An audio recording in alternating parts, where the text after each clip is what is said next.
happy to see who they were clapping for. For you. It's crazy. Congratulations on Thank your you. 6th season, which Yes. is... And in the premiere, you did something that you rarely do. You read celebrities. We saw Jim Parsons from The Big Bang Theory there in that little bite that we had, and then Susan Lucci, Jamie Lynn Sigler, and Scandal star Katie Lowes. Yes. That's a lot of celebrities. Was there ever a moment that was so personal with one of them that you stopped the reading, or they asked you to stop it? Well, there was one point when I was reading Jamie's family. Her mom just seemed like she needed a minute. You know, we never stopped rolling, but I kind of just let her take a moment, because it is overwhelming. These are very intimate and heavy messages that we're hearing. And that's why I need Spirit also to communicate with levity. But sometimes it's just so overwhelming. Yeah, I know it was for me, because as I said in the beginning of the show, I wasn't sure what to make, not of you in particular, but just the whole idea of mediums. And you came on and you came to my office and you started to talk about my brother who had passed away from Alzheimer's, my brother Steve. And you sensed his presence, and you said he wants you to know that he heard you say goodbye, and it really annoyed him that you kept staring in his eyes to see if you were reaching him. And that's what did it for me, because I really did. I went to visit him not long before he passed away, and I was holding his hand and really my face like that against his to see if he would somehow connect with me. So that really moved me when you did that. This is what I think people don't really understand about me. That is the point. I get that what I do is crazy. Trust me, I am the first one to say, how can someone communicate with someone that has died? And I sit back every day and I'm like, I can't believe this is happening.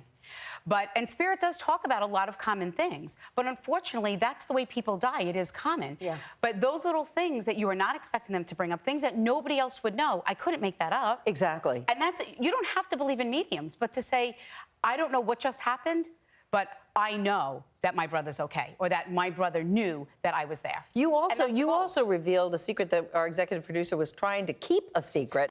You have children? Yep. So can I ask you, well, you have 2 children? You have more than one child, or is your wife pregnant? My wife is pregnant. Perfect. Oh my God! Oh my God! She never knew. Yeah. Oh my God! That's so great! Yeah, number 3. How far along? Like 10 weeks. Do you have a daughter? Yeah. 2 boys, 1 girl. Okay, so how many boys do you have? 1. Oh.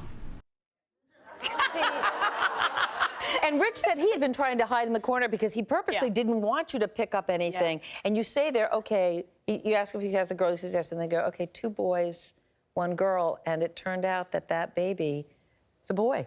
It's a little boy, yep. And he was born, his name is Cameron. Yeah, he is adorable, absolutely adorable. God. Yeah. So how did you know? If you don't predict the future, how would you know that his wife was pregnant and was going to have a baby? Well, Spirit, because I communicate with Spirit through feelings, so they make me feel things. So I made to feel like I was pregnant, and I actually felt like kicking in my stomach. So that's my symbol for that someone is pregnant. Or gas. Or gas. Yeah, yes. Gas, yeah. Usually it's my gas, though, Meredith. So when a tragedy happens, let's say a murder, if somebody comes to a loved one and the spirit of the person who was murdered is there, could that spirit potentially tell you who did it? They will acknowledge maybe the relationship, but never will call someone out on a name. Why is that? My thing, how I use my gift is I only want messages that are going to help someone through the healing process. So a lot of times, it happens a lot during my live shows because there's thousands of people. So let's just say if someone is murdered, they might say, unfortunately, someone was responsible for your loved one's departure. No one is being held accountable. And you know who did it or might have been involved, but we're not bringing them to justice, wanting you to know that the soul is at peace. Because, you know, what I found out through, like, people that die in tragedies, a lot of times they don't want us to focus on the way that they died. Because at the end of the day, we lost our loved one that day. Exactly. Whether they died of cancer, old age, car accident, murder, and a loss is a loss. So how do you help someone who would not have access to you necessarily, Theresa, to get through their grief?